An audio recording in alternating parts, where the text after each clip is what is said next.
আপনাকে একটা কথা বলবো, আপনি মনে হয় মাঝে মধ্যে একটু একটু পান আহার করেন, আস্তে আস্তে এটা কমাই দিবেন। এক সময় আপনি এটা ছেড়ে দিবেন, কারণ পান খাওয়ার ফলে আপনার দাঁতে কিন্তু দাগ পড়ে। আচ্ছা ভিডিও এদের দাঁতে দাগ আছে, এদের দাঁতে দাগ নেই।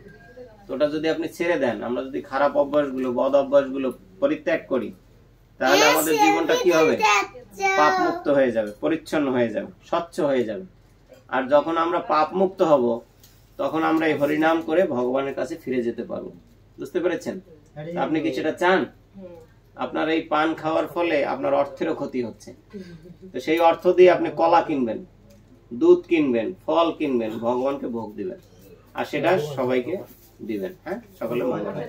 ঠিক আছে, হরে কৃষ্ণ। ঠিক আছে, আসেন দুজনই আসেন, বসুন এখানে।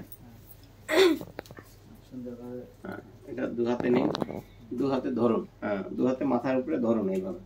বলেন, উপস্থিত উপস্থিত তুলসী মহারানী ও কৃষ্ণ ভক্তগণ সহ বৈষ্ণববৃন্দ, আপনারা আমাকে আশীর্বাদ করুন, আমি যেন এই জপমালায় হরে কৃষ্ণ মহামন্ত্র জপ করার মাধ্যমে ইহকালে ও পরকালে পরম শান্তি লাভ করতে পারি। আমার যেন কৃষ্ণ প্রেম লাভ হয়। দেহান্তে আমি যেন পরমেশ্বর ভগবান শ্রী শ্রী রাধা গোবিন্দের সেবায় যুক্ত হতে পারি ও কৃষ্ণ প্রেম লাভ হয়। সকলেই বলুন, হরে কৃষ্ণ কৃষ্ণ কৃষ্ণ হরে হরে, হরে রাম রাম রাম হরে হরে। ঠিক আছে, তো আপনারা প্রত্যেক দিন এই মালাতে জপ করবেন। কয় মালা করে জপ করবেন? 2 মালা। মালাটা মাটিতে আর বিছানায় রাখবেন না। কোথায় রাখবেন না? এভাবে ঝুলাই রাখবেন, আর সারাদিন কাজ করবেন। যখন কোনো কাজ নাই তখন ভগবানের নাম জপ করবেন। আর একটা কাজ আছে আপনাদের, সেটা হলো আপনারা আজকে থেকে, এর আগে করেছেন জপ?